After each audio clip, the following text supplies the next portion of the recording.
بسم اللہ الرحمن الرحیم عن البراء بن عازب رضی اللہ تعالی عنہ قال قال رسول اللہ صلی اللہ علیہ وسلم ما من مسلمین یلتقیان فیتصافحان الا غفر لهما قبل ان یتفرقا۔ حضرت براء بن عازب رضی اللہ تعالی عنہ سے روایت ہے، فرماتے ہیں نبی اکرم صلی اللہ علیہ وسلم نے ارشاد فرمایا، جب دو مسلمان ایک دوسرے کے ساتھ مل کر ملاقات کرتے ہیں مصافحہ کی صورت میں، جب تک ایک دوسرے سے جدا نہیں ہوتے اللہ پاک ان کی مغفرت فرما دیتے ہیں۔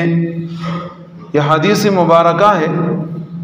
نبی اکرم صلی اللہ علیہ وسلم ارشاد فرماتے ہیں کہ جب دو مسلمان ایک دوسرے کے ساتھ ملتے ہیں، مصافحہ کرتے، ایک کا ہاتھ دوسرے کے ہاتھ میں ہوتا ہے، اس دوران اللہ رب العزت ان کے گناہوں کو ختم کر دیتے ہیں جب تک کہ یہ ایک دوسرے سے اپنے ہاتھ کو کھینچ نہ لیتے ہیں۔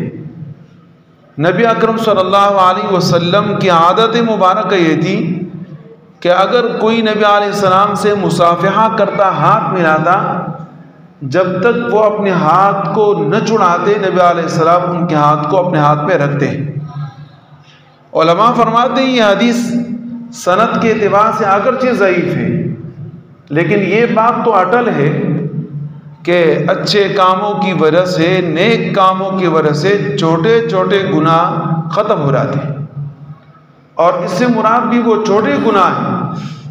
بڑے گناہ توبے کے بغیر معاف نہیں ہوتے، جیسے کہ زنا ہے، قتل ہے، اسی طریقے سے چوری ہے، غیبت ہے، یہ بڑے گناہ ہیں۔ لیکن جو چھوٹے گناہ ہیں، صغیرہ گناہ ہیں، وہ صغیرہ گناہ نیک اعمال کی بنا پر ختم ہو جاتے ہیں۔ اور نیک اعمال میں ایک بہت بڑی نیکی وہ یہ ہے کہ خندہ پیشانی کے ساتھ کسی مسلمان کے ساتھ ملنا۔ نبی علیہ السلام کے اخلاق عادتاں یہ تھی کہ جب بھی کسی سے ملتے ہیں تو اچھے اخلاق کے ساتھ ملتے، چہرہ خوشنما ہوتا، عبوساً قمطرینہ نہیں ہوتا۔ جیسے کہ بعض لوگوں کے چہرے کیا ہوتے ہیں، وہ جب آپ سے ملتے ہیں تو ایسے دیکھتے ہیں، آپ کو سمجھ میں نہیں آتا کہ یہ خوش ہے یا ناراض ہے، کچھ پتہ ہی نہیں چلتا۔ کوئی آدمی کسی کے ساتھ ملتا ہے تو ایسے ملتا ہے کہ سامنے والا آدمی کہتا ہے بس آج میں نے تو اس سے سلام کر لیا، آئندہ پھر کبھی نہیں ملوں گا۔ کبھی کبھی ایسے بھی ہوتا ہے۔ یہ نبی علیہ السلام کی عادت مبارکہ نہیں ہے۔ نبی اکرم صلی اللہ علیہ وسلم کی سنت اور عادت وہ یہ تھی کہ خندہ پیشانی، خوش اسلوبی کے ساتھ کسی کے ساتھ ملتے تھے۔ صحابہ کرام اس لیے تو فرماتے ہیں کہ جب ہم نبی اکرم صلی اللہ علیہ وسلم کے ساتھ بیٹھے ہوتے ہمارا جی نہیں چاہتا ہم گھروں کی طرف چلے جائیں، ہم بیٹھے رہنا چاہتے تھے۔ لیکن نبی علیہ السلام کو کوئی حاجت پڑ جاتی تو نبی علیہ السلام چلے جاتے، پھر ہم ساتھ میں اٹھ کے چلے جاتے اور انتظار کرتے رہتے تھے کہ نبی اکرم صلی اللہ علیہ وسلم کب آئیں گے کہ ہم نبی علیہ السلام کے ساتھ بیٹھ جائیں۔ اور یہ واقعہ آپ نے فضائل اعمال کے اندر پڑھا ہوگا کہ صحابہ کرام نبی علیہ السلام کی تلاش میں در در گھومتے تھے، پریشان ہوتے تھے کہ پیغمبر کہاں ہیں۔ حضرت ابو ہریرہ رضی اللہ تعالی عنہ نے جب ایک مرتبہ نبی علیہ السلام کو دیکھا کہ موجود نہیں، نبی علیہ السلام کا پیچھا کیا، ڈھونڈا، پتہ چلا کہ اس باغ کے اندر ہے۔ اب اس باغ کا دروازہ بند، حضرت ابو ہریرہ رضی اللہ تعالی عنہ وہاں نالے کے راستے سے چلے گئے۔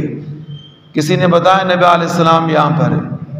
جب نبی علیہ السلام کو دیکھا خوش ہوئے۔ نبی علیہ السلام ان کو دیکھ کے حیران ہوئے، کیسے آئے، دروازہ تو بند ہے۔ فرمایا میں نالے سے آیا آپ کو دیکھنے کے لیے۔ نبی اکرم صلی اللہ علیہ وسلم نے فرمایا کہ اور بھی تو کوئی ہے یا نہیں؟ فرمایا صحابہ کرام آپ کی انتظار میں باہر کھڑے ہیں۔ نبی علیہ السلام نے فرمایا جاؤ ان کو جنت کی بشارت دے۔ نبی علیہ السلام سے محبت اتنی، تو یہ نبی علیہ السلام کی عادات اپنے زندگی کے اندر لانے کا آسان طریقہ یہ ہے کہ اس کے اوپر عمل کریں۔ نبی علیہ السلام کی عادت مبارک یہ تھی کہ کسی کے ساتھ ملنا خوش اسلوبی کے ساتھ، خندہ پیشانی کے ساتھ تھا۔ اللہ رب العزت ہمیں عمل کی توفیق عطا فرمائے۔